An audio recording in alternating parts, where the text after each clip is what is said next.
자, 오늘은 성경 1강 성경의 본질인데요. 하나님의 말씀 읽도록 하겠습니다. 디모데후서 3장 15절 말씀입니다.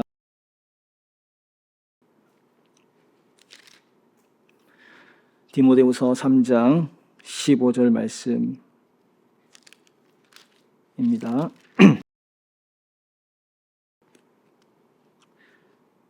우리 다 같이 합독하도록 하겠습니다.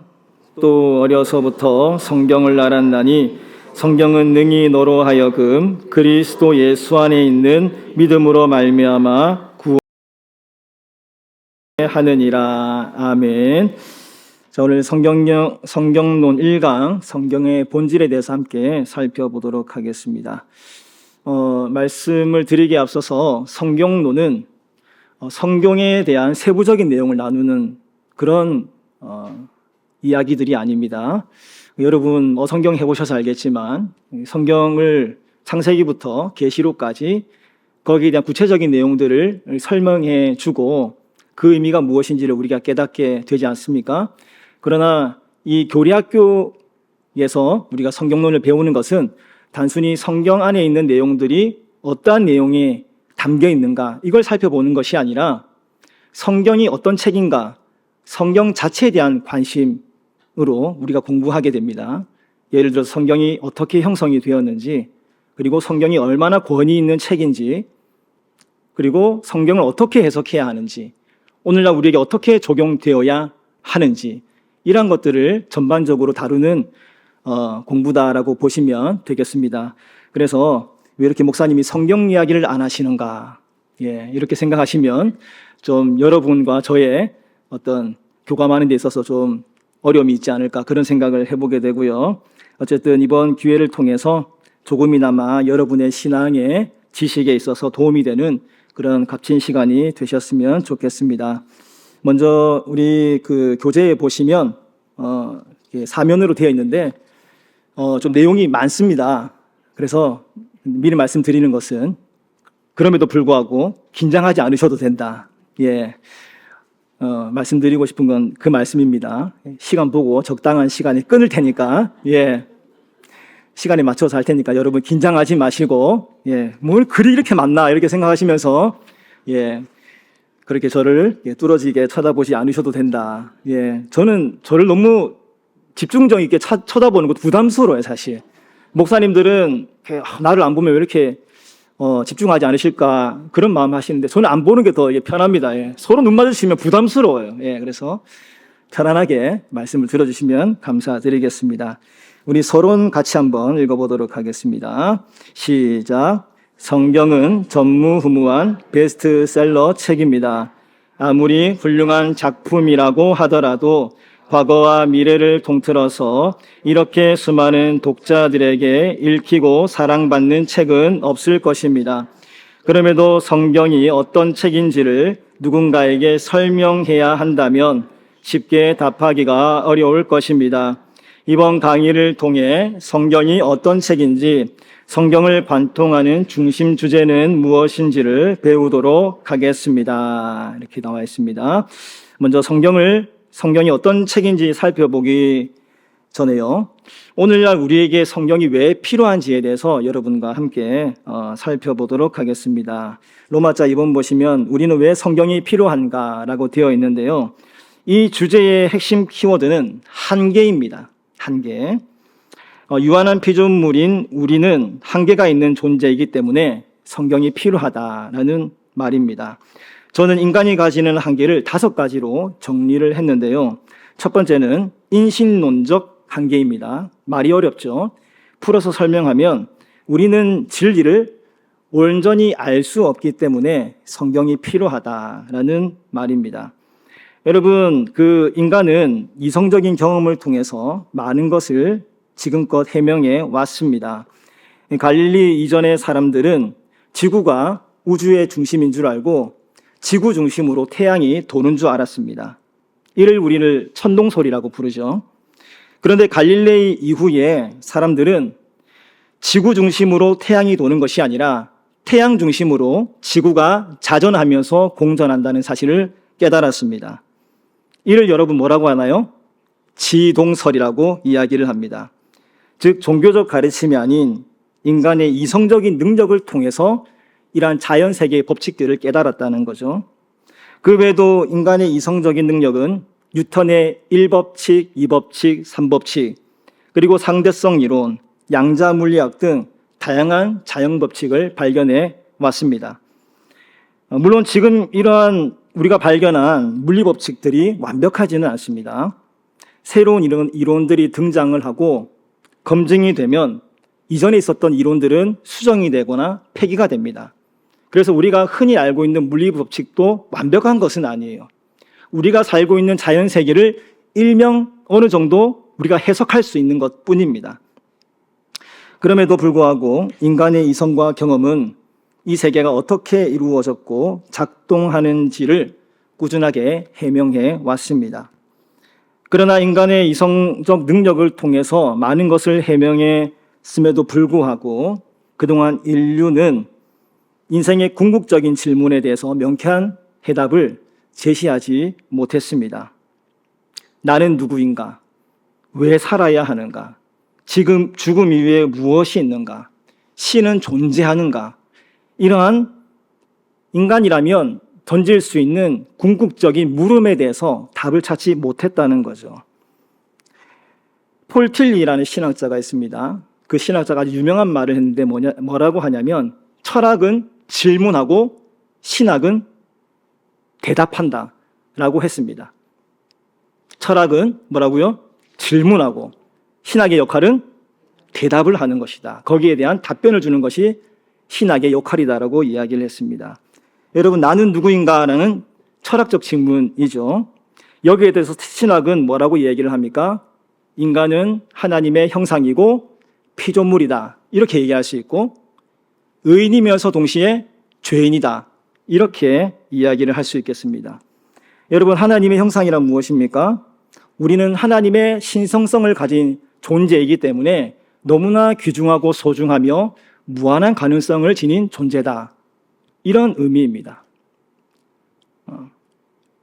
어떠한 세속적 기준을 가지고도 우리를 평가하고 판단해도 하나님께서 자신이 하나밖에 없는 아들 예수 그리스도를 우리에게 선물로 주실 만큼 너무나 소중하고 귀한 존재가 바로 나 자신이고 우리 모두이다라는 의미가 되겠습니다.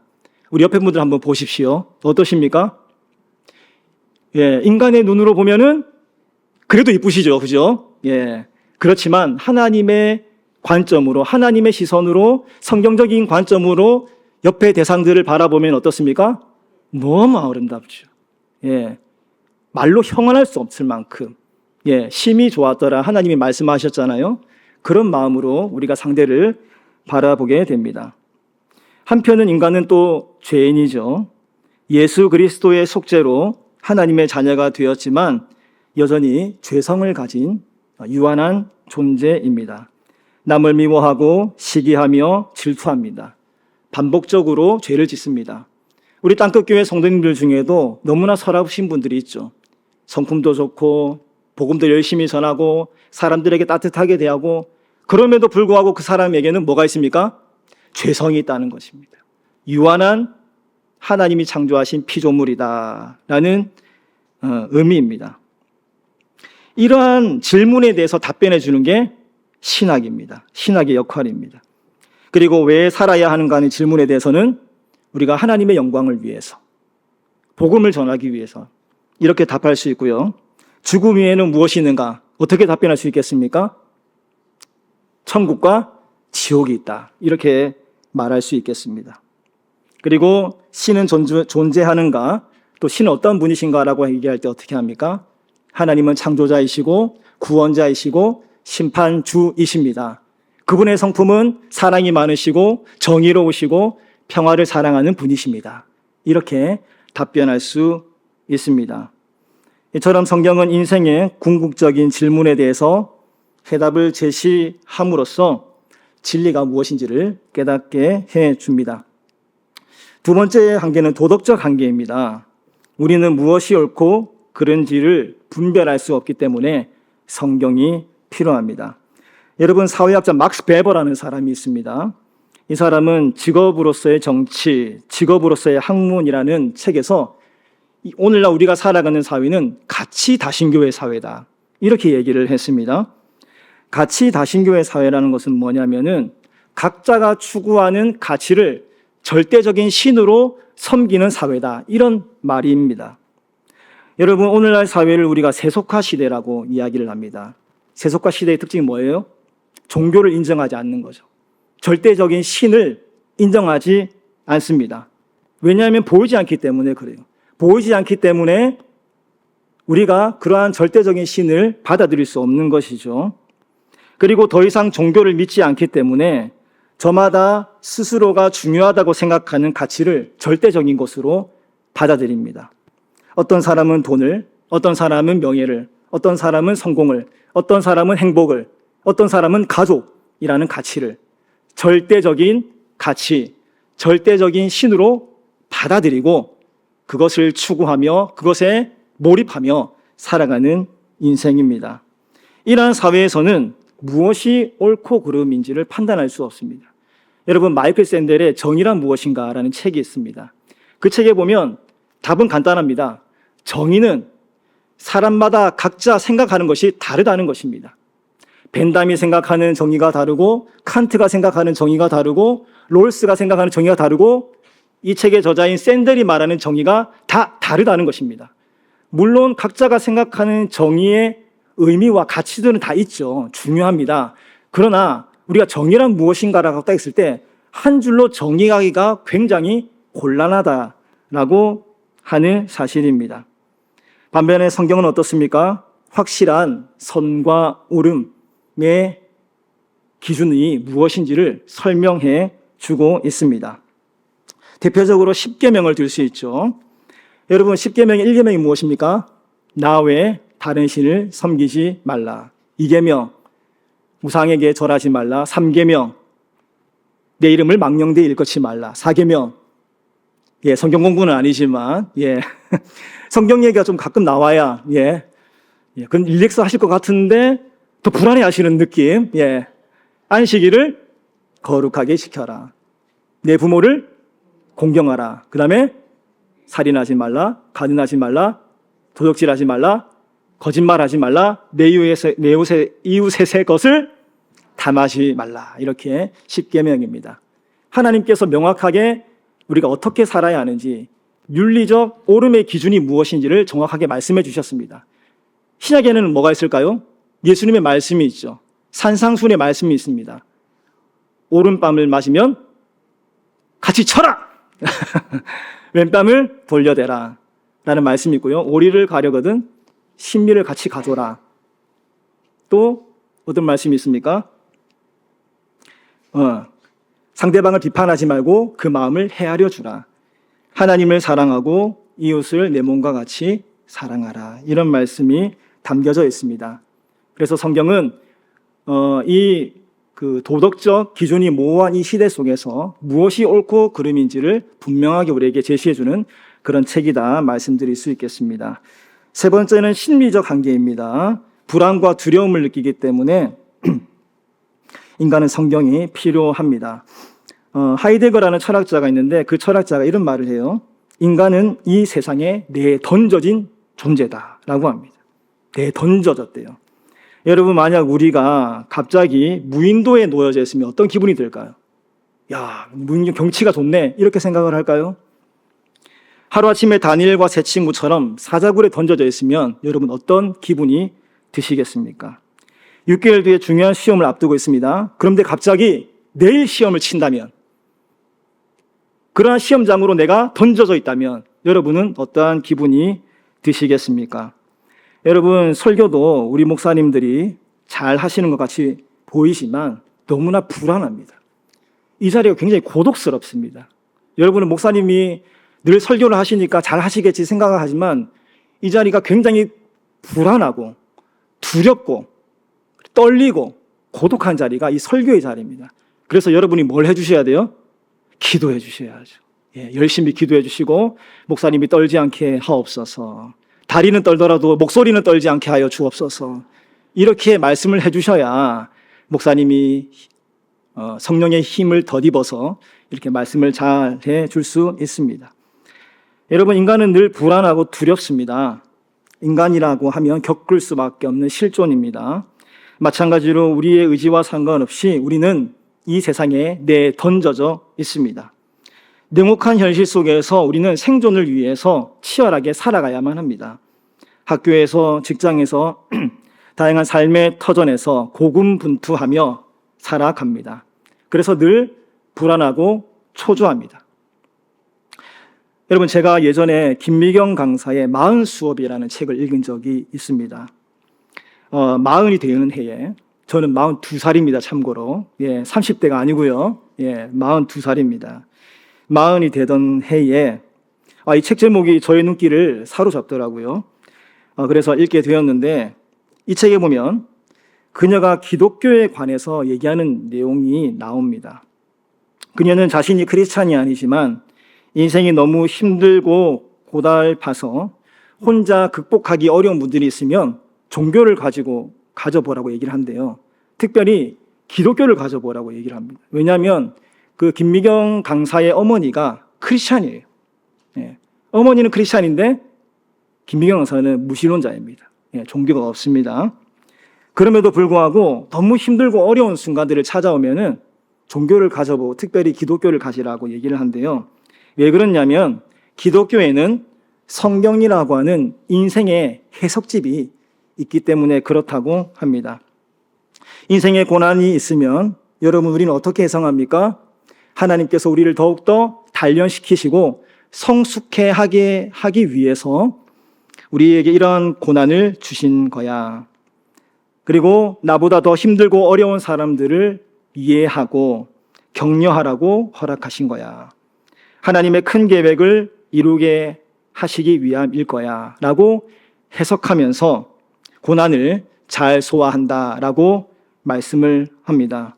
여러분, 우리도 인생을 살다 보면 고난을 맞이할 때가 있습니다. 재정의 문제, 자녀의 문제, 관계, 직장의 문제로 어두운 시간을 보낼 때가 있죠. 그때 우리는 말씀으로 위로받고 힘을 얻을 수 있습니다. 여러분, 힘들고 어려울 때는 어떻게 합니까? 여호와는 나의 목자시니 내게 부족함이 없으리로다. 시편 23편 1절 말씀, 그리고 이사야 41장 10절 말씀 뭐라고 되어 있습니까? 두려워 말라, 내가 너와 함께함이니라. 놀라지 말라, 나는 내 하나님 됨이니라. 내가 너를 굳세게 하리라. 참으로 너를 도와주리라. 참으로 나의 의로운 오른손으로 너를 붙들리라. 아멘. 성경론 강의 맞죠? 성경 이야기가 또 나왔습니다. 그 말씀을 통해서 우리는 위로를 얻을 수 있습니다. 그리고 또 다른 여러 가지 말씀을 통해서 우리는 위로를 받을 수 있고 또 소망을 가질 수가 있습니다. 성경을 우리의 인생의 해석집으로 잘 간직할 때 우리는 인생의 어두운 시간들을 믿음으로 잘 헤쳐나갈 수 있을 것입니다. 하나님이 어떤 분이신지를 더욱 깊이 이해할 수 있습니다. 네 번째로는 공동체적 관계입니다. 공동체적 문제들을 마주하기 때문에 우리는 성경이 필요합니다.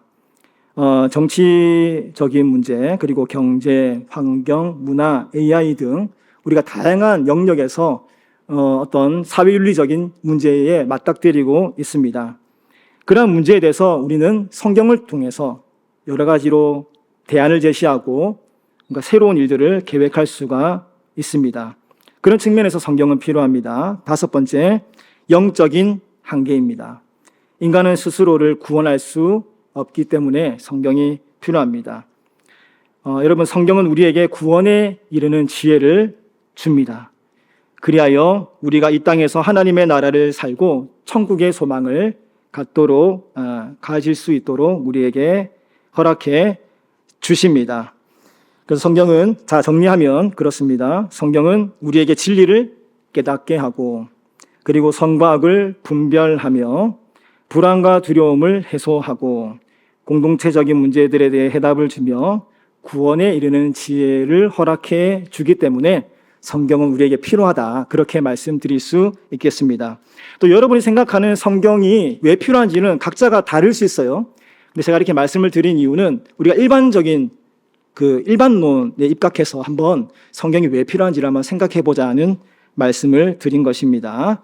자, 이제 본격적으로 성경은 어떤 책인지 우리 함께 살펴보도록 하겠습니다. 첫 번째, 성경은 하나님의 감동으로 기록된 하나님의 말씀입니다. 여러분의 교재에는 2페이지입니다. 밑에 박스 한번 읽어보도록 하겠습니다. 디모데후서 3장 16절 시작. 모든 성경은 하나님의 감동으로 된 것으로 교훈과 책망과 바르게 함과 의로 교육하기에 유익하니라고 되어 있습니다. 성경은 뭐로 기록되어 있다고요? 하나님의 감동으로 되어 있다라고 말씀합니다. 여러분, 하나님의 감동으로 되어 있다는 말은 하나님이 숨결이 그 속에 담겨 있다는 말입니다. 다른 말로 하면 하나님의 영감으로 기록되어 있다는 거죠. 그래서 성경이라고 하는 책은 성령께서 1600년 동안 40명의 사람들에게 신적인 영감을 주셔서 기록한 책이다라고 보시면 되겠고, 그런 점에서 성경은 하나님의 말씀이다라고 말씀드릴 수 있겠습니다. 그런 측면에서 성경 혹 성서는 문자 그대로 거룩한 책입니다. 여러분, 성경이 맞냐 성서가 맞냐 싸울 필요가 없습니다. 다 거룩한 책이에요. 하나님의 말씀이기 때문에 그러한 논쟁을 할 필요 없습니다. 우리가 읽고 있는 이 성경 있잖아요. 이 성경의 풀네임이 뭐냐면은 성경전서입니다. 성경전서. 예, 그렇기 때문에 여러분, 성경과 성서 이런 말 때문에 논쟁하는 것보다 성경은 하나님의 거룩한 책이다, 하나님의 말씀이다라고 받아들이시면 되겠습니다. 그러므로 성경은 하나님의 사람들이 성령의 영감을 받아 기록했기 때문에 권위 있는 하나님의 말씀이다라고 보시면 되겠습니다. 그러면 하나님의 영감을 어떻게 받았는가라는 질문이 생길 수 있겠죠. 여기에 대해서는 다양한 영감설이 있습니다. 축자 영감설이 있고요, 역동적 영감설, 유기적 영감설, 여러분 들어보셨습니까? 그래도 여러분 신앙생활을 하시면 아마 이런 비슷한 이야기를 아마 들어보셨을 거예요. 여기에 대한 자세한 내용은 다음에 성경의 권위에 대한 얘기를 할 때 여러분에게 자세히 말씀드리는 것으로 하고, 일단 성경은 어떤 책이다? 하나님의 감동으로 쓰여진, 하나님의 감동을 받은 사람들이 성령의 인도하심에 따라 기록된 책이다. 근데 그 책이 각자의 소견대로 기록된 것처럼 보이지만 하나의 깊은 내적인 통일성을 이루고 있다, 같은 주제를 말하고 있다, 이런 것들을 여러분 기억하시면 되겠습니다. 성경을 얼마나 권위 있는 하나님의 말씀으로 신뢰할 수 있는가, 이것은 다음 기회를 통해서 제가 더 자세하게 말씀드리도록 하겠습니다. 자, 두 번째는 성경은 어떤 책인가? 하나님께서 자신을 계시하신 하나님의 말씀입니다. 여러분, 계시라는 말은 열어 보여주다 이런 말이에요. 열다 개자, 계시, 열어서 보여주다. 하나님이 자신을 드러내시는 것을 계시라고 말합니다. 그리고 드러내시는 방법에 따라서 크게 두 가지로 나눌 수 있는데요. 첫 번째는 일반 계시입니다. 일반 계시는 뭐냐면은 모든 사람들에게 동일하게 하나님께서 보편적으로 주시는 간접적인 계시입니다. 하나님께서 직접적으로 이렇게 하라 저렇게 하라 말씀하신 것이 아니라 간접적으로 하나님께 말씀하신 거예요. 예를 들어 첫 번째는 자연을 통해서 하나님이 말씀을 하십니다. 여러분, 저는 일주일에 2번 정도 러닝을 해요. 지난주는 제가 새벽기도 한 주간 담당이어서 전혀 운동을 못하고 피곤하게 살다가 이제 좀 더 다시 시작을 해보려고 합니다. 일주일에 2번 정도 러닝을 합니다. 그래서 저희 집 뒤편에 있는 체육시설 엑스스포츠라는 곳이 있는데 그곳에 트랙을 돌기도 하고 남항대교와 송도해수욕장이 이어지는 그 거리를 제가 달리기도 합니다. 그런데 러닝을 할 때마다 눈앞에 펼쳐지는 그 바다를 보고 있노라 하면 러닝이 그렇게 즐거울 수가 없습니다. 그리고 그 아름다운 바다를 보면서 정말 하나님이 살아계시는구나, 아름다운 자녀를 나에게 선물로 주셨구나 라는 생각이 들면서 마음에 깊은 감동이 일어납니다.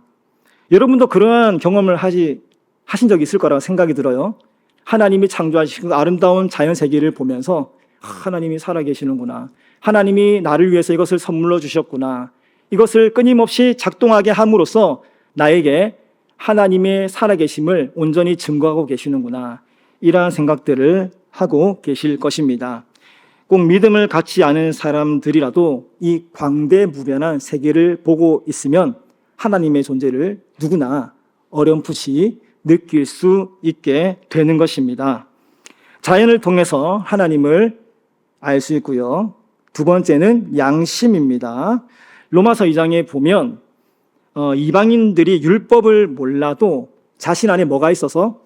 양심이 있어서 그 양심이 자신에게 율법이 되어 하나님의 뜻이 무엇인지를 어렴풋이 알 수 있다. 그렇게 말씀을 합니다.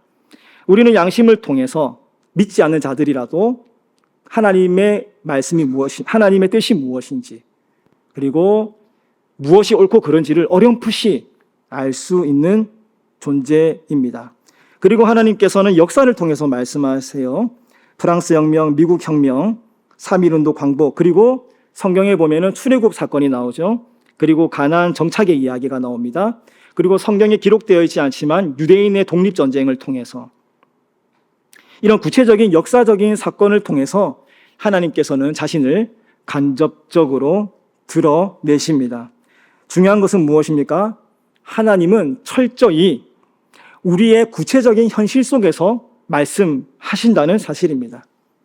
전혀 동떨어진 세계에서 말씀을 하시는 것이 아니라 우리가 두 발을 딛고 있는 이 세계 가운데 말씀하시고 하나님의 뜻이 무엇인지를 우리에게 알게 해주시고 그 말씀에 순종하도록 우리를 이끌어 주신다는 이야기입니다. 여러분, 가끔 자신이 신으로부터 계시를 받았다고 하면서 현실과 전혀 동떨어진 주장을 하는 분들이 있습니다.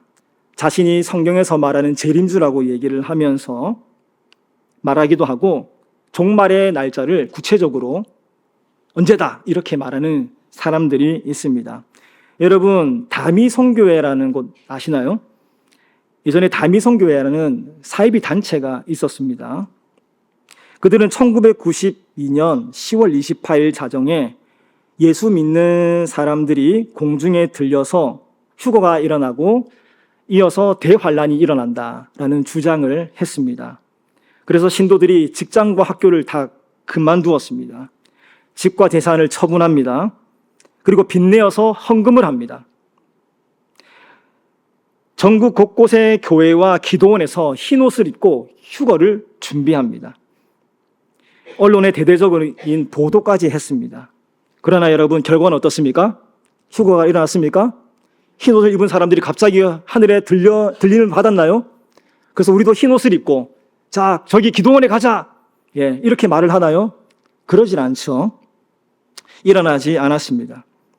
여러분, 어떤 사람은 하나님께서 병이 이미 나았다고 말씀하셨다고 해서 치료를 거부하는 사람들도 있습니다. 약을 복용하고 수술하는 행위를 믿음이 없다고 치부하기도 합니다. 아주 열심히 타당성 조사를 하지 않고 사업을 시작합니다. 서로가 가정이 있는데도 하나님께서 당신과 결혼하라고 하셨습니다라고 하는 허무맹랑한 주장을 하기도 합니다. 여러분, 어떻게 그러한 주장을 하는 사람들일 수 있을까 생각해 말씀하실 수도 있지만 제가 부목사 이 경험 중에 다 경험한 사람들입니다. 놀랍게도 그런 분들이 다 있더라고요. 그러한 정말 비현실적인 이 현실과 전혀 동떨어진 이것이 하나님의 뜻이다라고 말을 하면서 그렇게 계시받았다고 하면서 그렇게 말씀하시는 분들이 더러 있으셨습니다. 여러분, 하나님께서는 저 멀리 계셔서 우리에게 말씀하는 분이 아니십니다. 우리에게 구체적인 현실 속에서 자신을 드러내시고 우리가 하나님의 뜻을 분별하여 그 뜻에 순종하며 나아가기를 원하십니다. 그래서 여러분, 일반 계시는 뭐냐? 하나님을 온전히 아는 것이 아니라 모든 인류에게 간접적으로 자신을 계시하셔서 하나님이 있는 것 같아.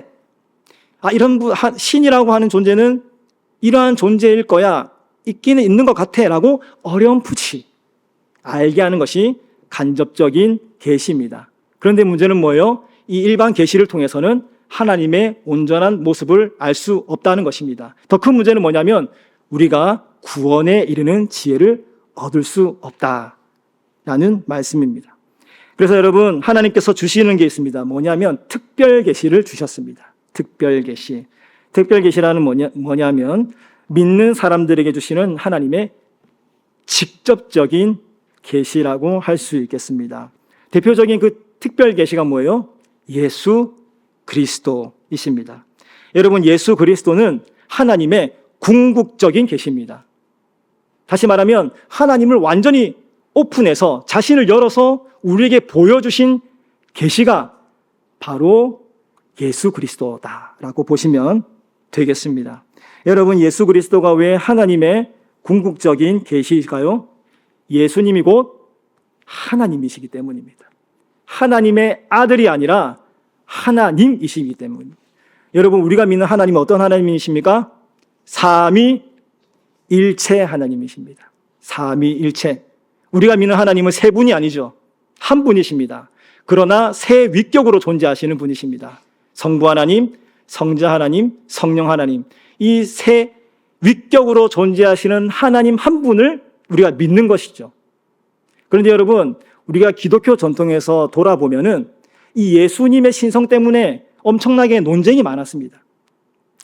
논쟁이 많았습니다. 그래서 예수님이 성부로부터 나왔느냐, 성령으로부터 나왔느냐, 뭐 이런 여러 가지 논쟁들이 있었거든요. 예.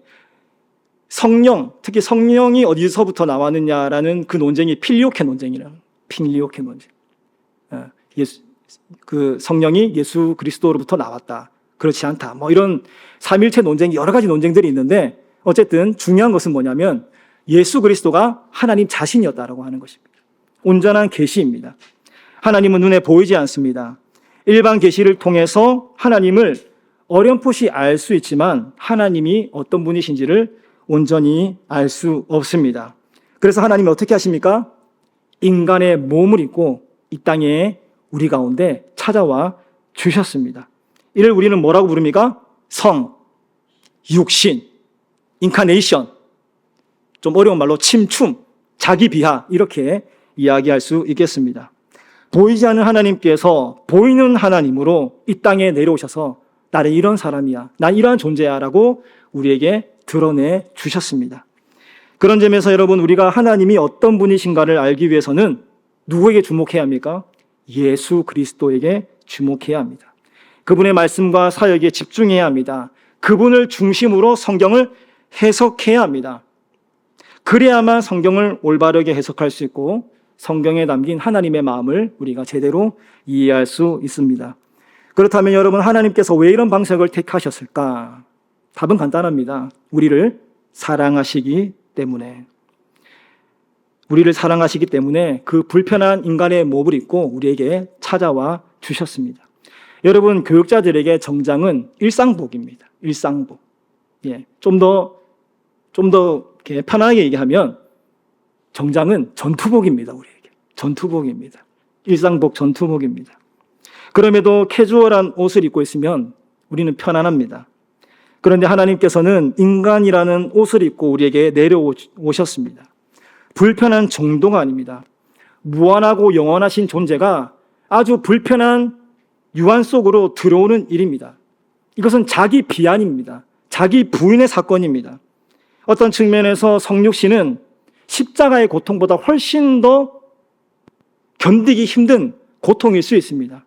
우리는 십자가에 달리신 예수님을 생각하면 그 손에 못 박히시고 또 가시 멸류관 쓰신 그 예수님을 생각하면 그 육신의 고통 때문에 힘들다고 생각할 수 있지만 어떤 관점에서 보면은 예수님이 인간의 몸을 입고 오신 그 자체가 더 고통스럽고 힘든 과정일 수 있습니다. 그럼에도 하나님께서는 자신을 드러내기 위해서 우리를 죄에서 구원하시기 위해서 이 방법을 택하셨습니다. 그리하여 우리를 향한 그분의 사랑이 얼마나 큰지 우리에게 몸소 보여주셨습니다. 어떤 목사님이 그런 얘기를 하셨습니다. 영성이란 무엇인가? 어떤 그 교인으로부터 그런 얘기를 받았대요. 목사님, 영성이 뭐예요? 그렇게 질문을 받았다고 합니다. 그때 그 목사님이 그런 고민을 하다가 이렇게 답을 해주면 좋겠다 그런 생각이 드셨대요. 그래서 뭐라고 얘기를 했냐면은 영성은 영성이다 이렇게 말씀해 주셨대요. 영성은 영성이다. 뭐예요? 내 안에 있는 것들을 끊임없이 비워내는 게 영성이다. 우리는 계속적으로 채우려고 합니다. 주님, 우리에게 성령으로 채워 주옵소서. 나에게 능력으로 임하여 주옵소서. 채우려고 합니다. 필요하죠. 그러나 진정한 영성은 예수님처럼 자신을 비워내면서 십자가에 달려서 죽으심으로 말미암아 인간을 구원하시기 위해서 자신을 온전히 비워내시는 그 예수님, 그 섬김의 본을 보여신 그 예수님을 따라 살아가는 것이 우리에게 진정한 영성의 길이 아닐까 그런 생각을 해보게 됩니다. 자신을 비워내는 것, 자신을 끊임없이 주님 앞에 말씀으로 겸손케 하는 것, 그것이 참된 영성이고 그것이 예수님께서 하나님께서 온전히 자신을 드러내기 위한 하나의 방법이었다라는 것을 우리 여러분께 말씀드리고 싶습니다. 자, 이제는 마쳐야 될 시간이 될 것 같습니다. 물론 저의 눈을 마주치지 않는 것도 저는 편하긴 하지만 적절하게 잘 마치는 게 또 좋지 않을까 이런 생각이 듭니다.